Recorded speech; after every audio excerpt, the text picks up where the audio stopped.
kali ini Umi mau bercerita tentang satu kisah yang sangat menakjubkan. Apa itu? Kisah kelahiran Rasulullah Shallallahu Alaihi Wasallam. Nah, sebelumnya coba perhatikan, apa ini? Mekah. Mekah? Yang di tengah ini apa namanya? Mekah. Hebat sekali. Ka'bah dari kota mana? Mekah. Nabi Muhammad SAW lahir di kota Mekah. Kapan itu? Pada tanggal 12 Rabiul Awal tahun Gajah. Di sini sekarang sudah ramai sekali ya. Padahal dahulunya Mekah merupakan lembah yang sangat gersang. Tak ada satupun penghuninya. Baru setelah Ibunda Siti Hajar dan Nabi Ismail singgah di situ, mulailah Mekah diberkahi oleh Allah Subhanahu wa taala menjadi subur dan banyak penduduknya. Nah, ketika Nabi Ismail beranjak remaja, beliau dengan ayahnya Nabi Ibrahim mendapatkan perintah dari Allah untuk membangun bangunan yang disebut dengan Ka'bah. Nah, seiring berjalannya waktu, Ka'bah menjadi tempat yang disucikan oleh penduduk Jazirah Arab. Nah, ketika Ka'bah sudah sangat istimewa di Jazirah Arab, ketika semua penduduk Jazirah Arab sangat mengistimewakan Ka'bah, ada raja Yaman yang bernama Abraha yang marah dengan kondisi itu. Siapa? Abraha. Mengapa setiap tahun semua orang dari Jazirah Arab datang ke kota Mekah? Paduka, itu karena mereka sangat mensucikan dengan yang namanya Ka'bah. Bangunan tua itu sangat disucikan bagi penduduk Jazirah Arab. Apa? Hanya bangunan tua? Kita tidak boleh kalah. Aku harus membuat bangunan yang megah, yang lebih megah daripada Ka'bah itu. Kamu harus siapkan semua kekayaan yang kita punya untuk membangun bangunan yang luar biasa itu. Kenapa tertawa? Nah, lalu anak soleh, ketika Abraha sudah membangun bangunan yang menurutnya megah itu, apakah penduduk Jazirah Arab akan meninggalkan Ka'bah? Iya apa tidak? Tidak. Oh tidak, benar sekali. Ternyata bangunan megah yang dibuat oleh Raja Abraha tidak menyurutkan kecintaan penduduk Jazirah Arab terhadap Ka'bah. Duduknya sayang. Nah, lalu apa yang terjadi? Abraha semakin marah. Saat ini juga kita serbu Mekah, kita hancurkan Ka'bah. Aku sendiri akan memimpin penyerbuan. Siapkan tentara bergajah. Abraha dan tentara bergajahnya datang menuju Mekah. Penduduk Mekah semuanya ketakutan karena pasukan gajah Abraha ini tidak pernah terkalahkan. Lalu apa yang dilakukan oleh penduduk Mekah? Terutama pemimpin kaumnya, Abdul Muthalib. Kakaknya Nabi Muhammad SAW ini Abdul Muthalib. Abdul Muthalib meminta penduduk Mekah untuk mengungsi ke gunung. Sementara beliau sendiri mendatangi kamp Raja Abraha. Wahai Raja Abraha, kembalikan unta-unta yang telah engkau rebut. Kalau urusan unta akan saya serahkan.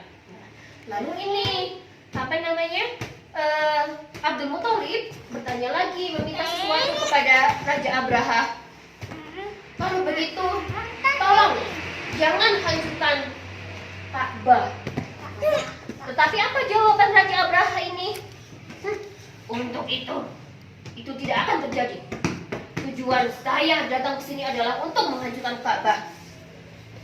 Wah, terus Abdul Muthalib hanya bisa berkata seperti ini. Kalau begitu, Ka'bah pasti akan dijaga oleh yang mempunyainya. Siapa yang mempunyai Ka'bah? Allah Subhanahu wa Ta'ala. Nah, saat itu juga Raja Abraha melakukan penyerbuan ke kota Mekkah menuju Ka'bah. Bum bum bum. Dentaman kaki gajah. Nah, bunyi suara trompet untuk siap berperang. Kira-kira apa yang terjadi? Apakah Raja Abraha berhasil untuk menghancurkan Ka'bah? Kira-kira berhasil atau tidak? Berhasil. Tadi bilangnya tidak berhasil. Hamza ingat surat Al-Fil, Hamza sudah hafal sih? Bismillahirrahmanirrahim. Ayat pertama. Alam taro kaifa ala rabbuka bi'ashabil fil. Tidakkah engkau Muhammad perhatikan bagaimana Tuhanmu telah bertindak terhadap pasukan bergajah? Ayat kedua. Alam yaj'al kaidahum fi tadlil. Bukankah dia telah menjadikan tipu daya mereka itu sia-sia? Ayat ketiga. Wa arsala alaihim, dan dia mengirimkan kepada mereka burung-burung yang berbondong-bondong. Lanjut. Faja'alahum. Nah, ayat ketiga tadi Umi sampaikan lagi. Dan dia mengirimkan kepada mereka burung-burung yang berbondong-bondong. Namanya burung ababil.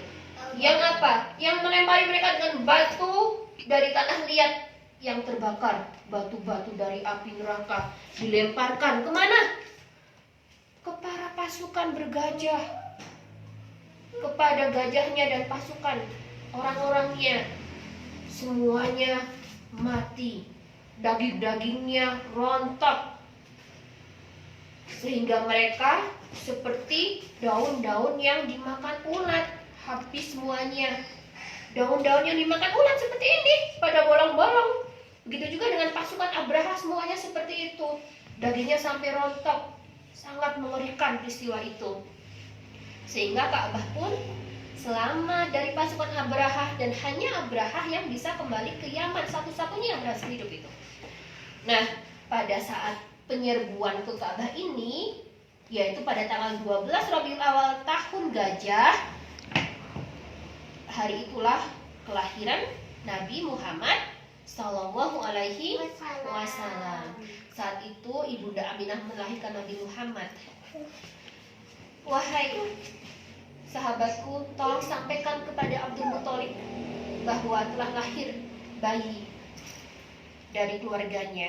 Nah, setelah itu kakek Abdul Muthalib mendatangi Siti Aminah.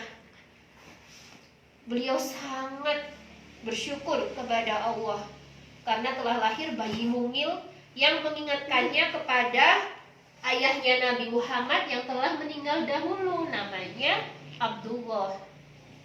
Nah, setelah itu Nabi Muhammad yang dari bayi pun sudah menunjukkan tanda-tanda keberkahan. Pada masanya di zaman dahulu itu, bayi-bayi dari Jazirah Arab disusui oleh wanita-wanita dari pedesaan. Begitu juga dengan Nabi Muhammad. Beliau disusui oleh Halimah. Tidak disusui oleh ibunya, tapi disusui oleh Halimah, dibawa ke pedesaan. Dan keluarga Halimah pun merasakan keberkahan yang luar biasa. Karena apa? Sebelum Halimah dan suaminya menjemput bayi Muhammad, ladang-ladang kebun-kebun milik Halimah itu kering, gersang, tidak ada tanamannya. Kambing-kambingnya kambing-kambingnya kecil, jadi suaranya kecil, gitu, nggak gemuk. Nah, tetapi setelah Halimah menjemput bayi Nabi Muhammad SAW, beliau terkaget-kaget sampai di rumah karena kebun-kebunnya sudah tumbuh subur, kambingnya gemuk-gemuk, sehingga bunyinya menjadi tuh. Jadi dari kecil pun, dari bayi pun, Nabi Muhammad SAW sudah menunjukkan hal-hal yang luar biasa, banyak keberkahan di sekeliling beliau.